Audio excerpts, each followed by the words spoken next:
Hello and welcome to WION Live Broadcast from London. I'm Ollie Barrett, and coming up we've got the latest on stories developing all over the world. First, the headlines.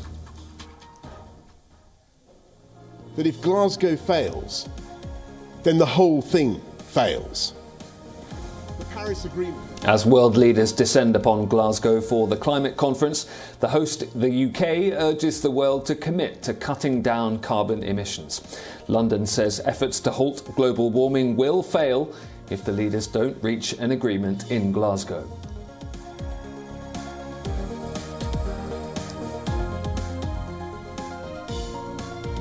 Australia recognises India's homegrown COVID-19 vaccine, the Covaxin jab developed by Bharat Biotech. This as Australia reopens its international border almost 600 days after the pandemic began.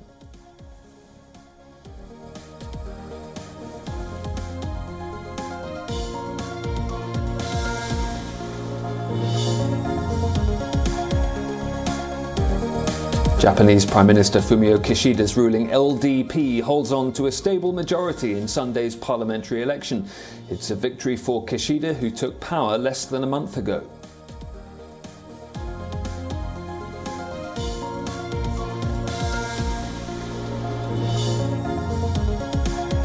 French President Emmanuel Macron accuses the Australian Prime Minister of lying to him over the cancelled $36 billion submarine deal, deepening an already fraught diplomatic relationship.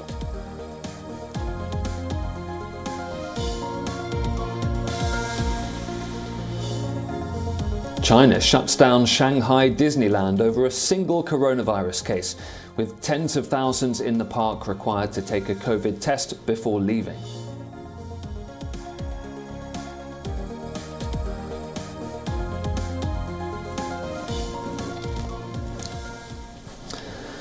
COP26, which is the 26th edition of the United Nations Climate Change Conference of Parties, is underway in Glasgow. It's the biggest and arguably most important climate summit ever. Experts say it is the last hope to keep to the 2015 goal to limit global warming to 1.5 degrees Celsius. And UK Prime Minister Boris Johnson says it's time for action. Good morning, Prime Minister. Hello. Appointed by.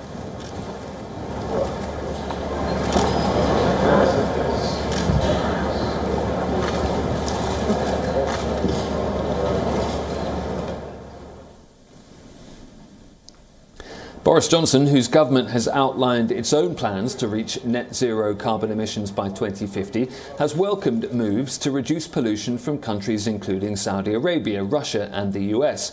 But he rates the chances of success at the summit at only a 6 out of 10, saying it's a touch and go situation.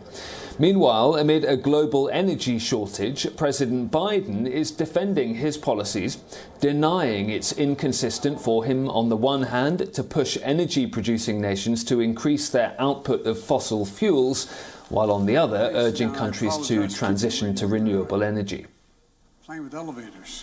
Everyone knows that while on the surface it seems like an irony, but the truth of the matter is, you've all known, everyone knows, that the idea we're going to be able to move to renewable energy overnight and not have, from this moment on, not use oil or not use gas or not use hydrogen is just not rational. COP26 President Alok Sharma opened the two-week summit on Sunday. The rapidly changing climate is sounding an alarm to the world to step up on adaptation, to address loss and damage, and to act now to keep 1.5 alive. And we know that this COP26, is our last best hope to keep 1.5 in reach. This 26th edition of the Conference of Parties will see the attendance of leaders from the world's richest to the world's poorest nations. Attending delegations will chalk out plans to reduce carbon emissions, the concentration of greenhouse gases, and human intrusion on the planet. They will discuss ways to achieve the goals set in the Paris Climate Accord. Nations had pledged to keep their greenhouse emissions in check, and the goal from Paris was to keep the global temperature rise within 1.5 degrees Celsius. Rich countries will also set out pledges to aid poorer nations in their fight against climate change. The world has seen devastating heat waves, wildfires, floods and storms in the last year. Europe and the US witnessed their hottest summers ever.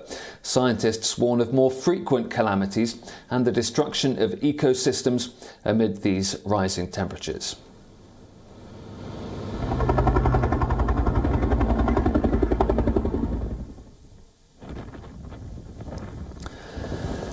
World leaders at the G20 meeting in Rome discussed action to ease mounting supply chain issues and to make the supply chains resilient in the face of any future health crisis. Supply chain problems emerged as the global economy pulled out of a pandemic-induced recession. The US is vowing financial aid to Mexico and Central American countries to resolve logistical backups. World leaders have emphasized the need for security, especially in technology supply chains, and fair and sustainable labor conditions. Wrapping up what was the first in-person G20 since the pandemic began, U.S. President Joe Biden in Rome on Sunday told reporters he and 16 other world leaders discussed action to make supply chains more resilient in the face of any future health crises, as well as climate change and even planned attacks. Supply chain problems have emerged as the global economy has pulled out of a pandemic-induced recession and threatened to slow recovery. They have already stoked inflation. We have to take action now, together with our partners in the private sector, to reduce the backlogs that we're facing.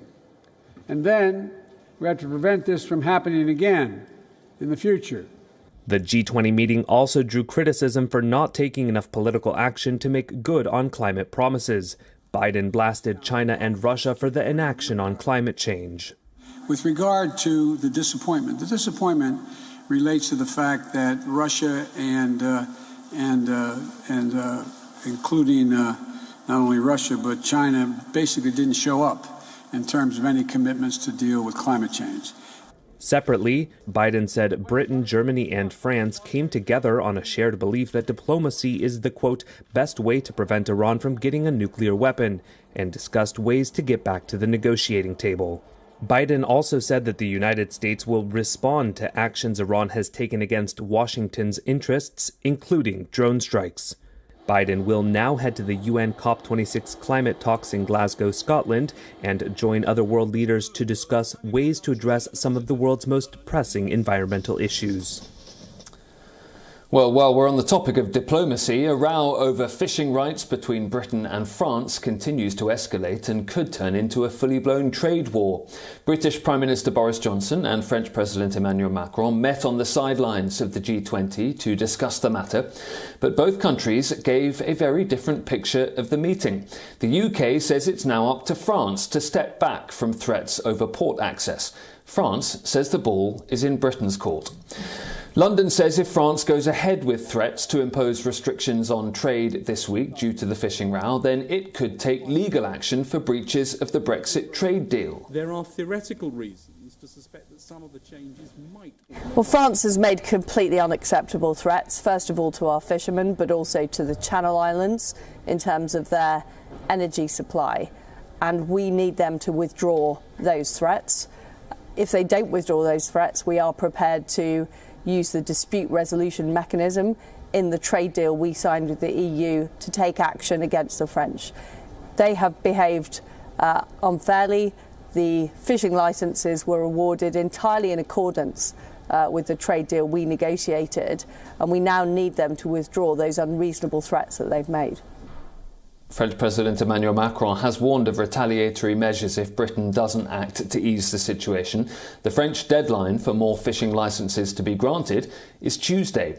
France has warned that if more boats are not granted permission to operate on British waters, it will restrict UK fishing boats from docking in some French ports. Je ne veux aucune escalade, mais il faut être sérieux. Cela fait 10 mois que nous travaillons. Des licences ont été octroyées, je m'en félicite à certains de nos pêcheurs. Beaucoup d'autres licences n'ont pas été octroyées, pour des raisons qui ne sont toujours pas comprises. Il y a sur certaines licences des méthodologies qui ne sont toujours pas fixées. Le gouvernement français et l'Union européenne, à bon droit, ont commencé à dire si vous restez dans cette approche, il y aura des mesures de rétorsion.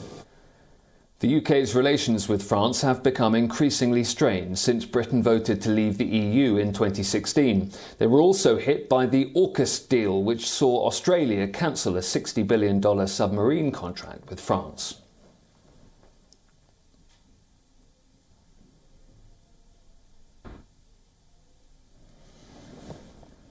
Two trains have collided at Fisherton Tunnel in the southwestern English city of Salisbury. The crash left a number of people injured. The rear carriage of one of the trains derailed after striking an object. The incident disabled signalling in the area, which led to a collision with the second train. The injured people, including the driver, were taken to hospital. Two passenger trains crashed in southwest England on Sunday, injuring several people. Police confirmed there were no fatalities after the collision in a tunnel in the city of Salisbury. However, authorities have declared it a major incident, and a small number of people, including the driver, have been taken to hospital. According to a BBC report, the rear carriage of one of the trains derailed after striking an object. The second train then collided with it due to signalling problems. Passengers described shock and confusion. There was just suddenly a lot of jostling, possessions being thrown around. I think a few people went forward and hit their heads and things like that. Yeah, just this massive impact, and I fell across the table, and then the table came off the wall, ended up underneath another table. But they've smashed the window and stuff, and we've got out of the window, so we're safe now. But yeah, it was really scary. The Dorset and Wiltshire Fire and Rescue Service said it has helped evacuate approximately 100 people. A casualty centre has been opened at a nearby church to treat those with minor injuries. Train services are expected to be disrupted until Tuesday. Australia has started taking steps to gradually lift COVID restrictions again. International borders have reopened for fully vaccinated Australian citizens and permanent residents, with no mandatory quarantine on arrival in Sydney and Melbourne. Overseas tourists and international students still face restrictions upon entering Australia. Fully vaccinated travellers from New Zealand with a negative COVID test result can enter the country. The next set of foreign travellers who will be allowed to enter Australia will be from Singapore. Australia has also recognised India's Covaxin for the purpose of travel to the country. Nearly 600 days after a pandemic closure began, Australia reopened its international border.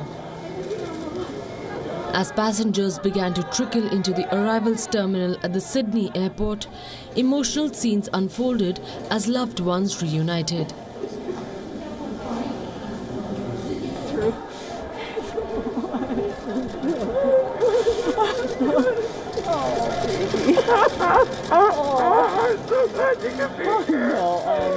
It felt fantastic to see the Australian shoreline again. I have been here for like 3 years and haven't seen my family for 2 years, so yeah. Absolutely incredible to be home. It's been a very long time, so sorry, a little bit emotional, but it's great to be home.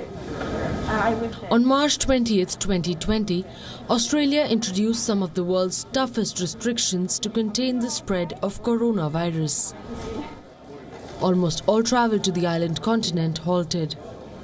For the last 19 months, Australians have been banned from travelling overseas without permission.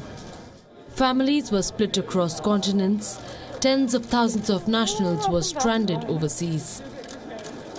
Well, I haven't seen my family for 4 years. We've been trying to get in for a year and a half, and my dad he was terminally ill, but we were trying to come in as soon as possible, but he passed away a week ago. I'm sorry. So we were finally able to get a flight because the quarantine and everything, the restrictions got loosened, so we were able to come in.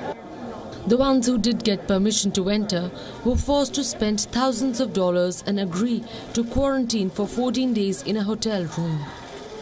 These conditions have now been dropped for Sydney and Melbourne.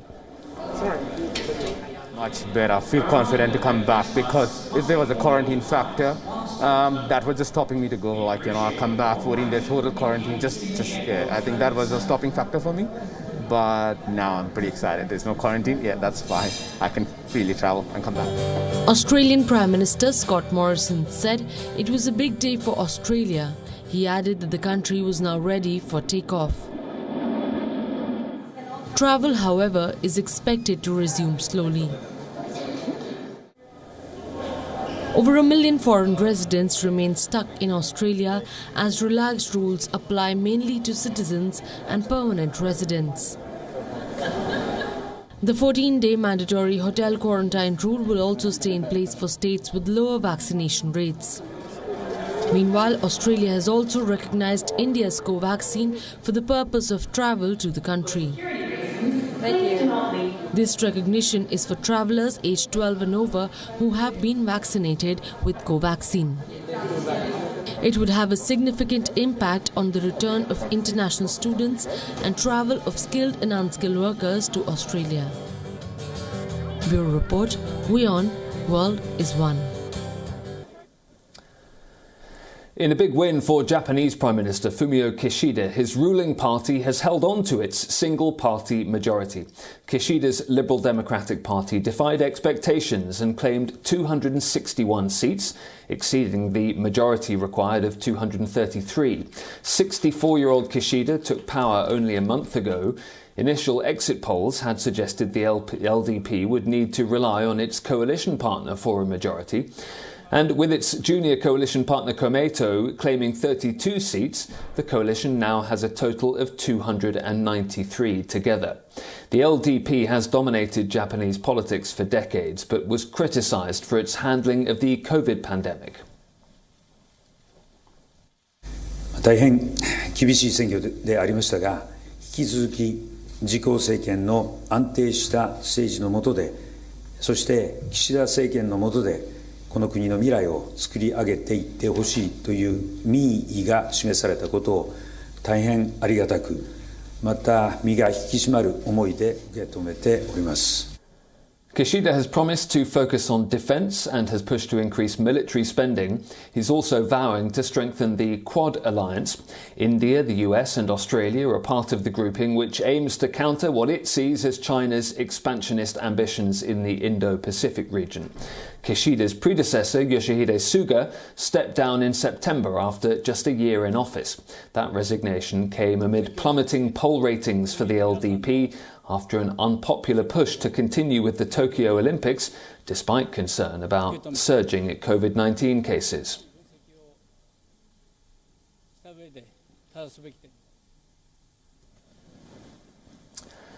Staying in Japan, and a 24-year-old man dressed in a Batman Joker costume has attacked passengers on a Tokyo train line, injuring at least 17 people.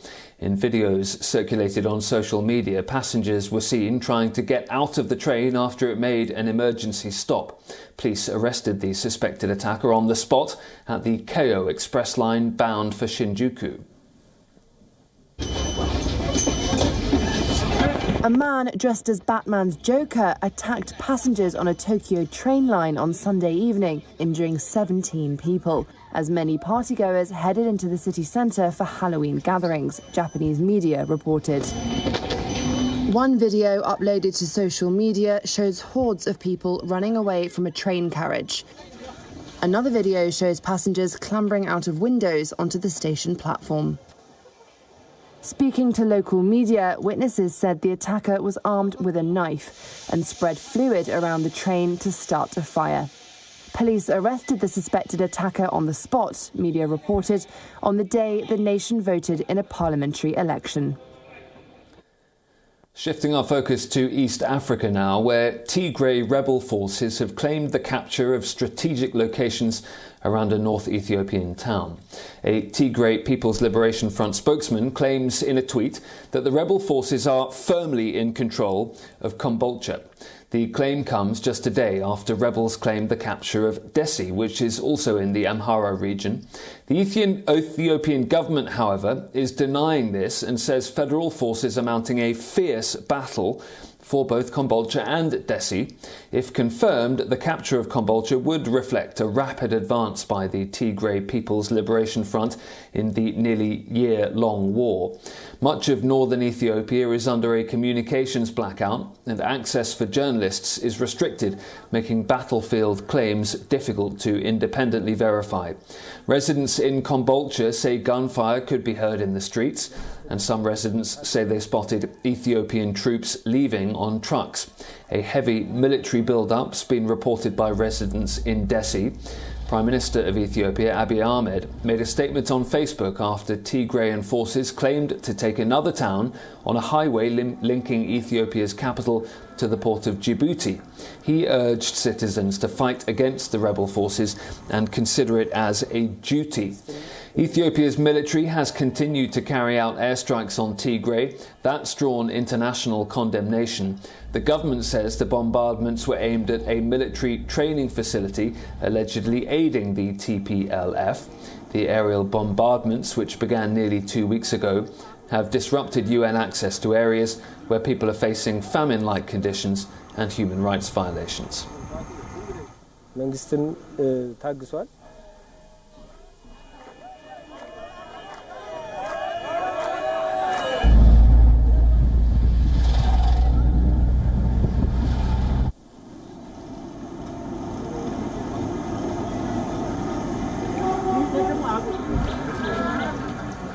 Do you want me to talk?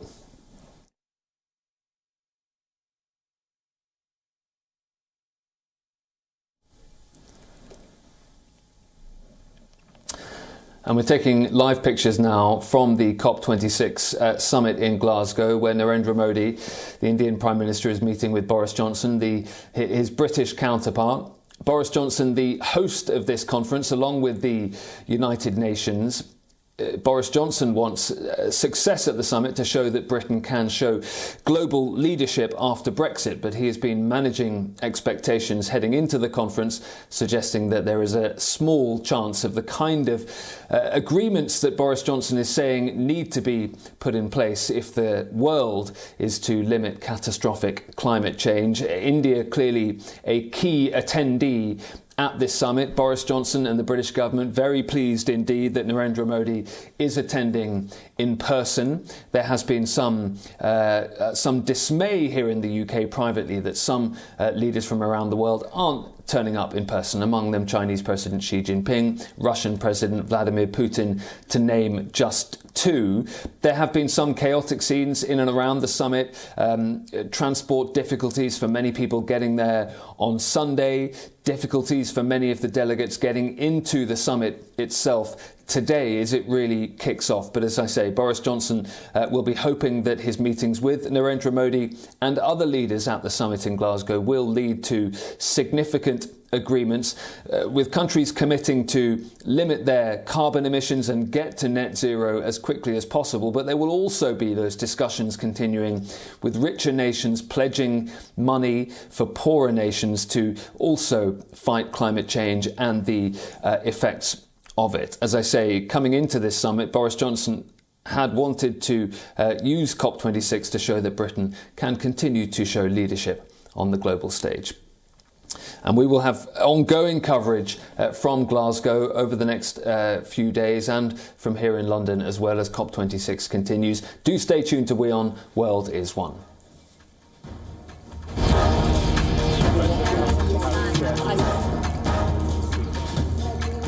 Many other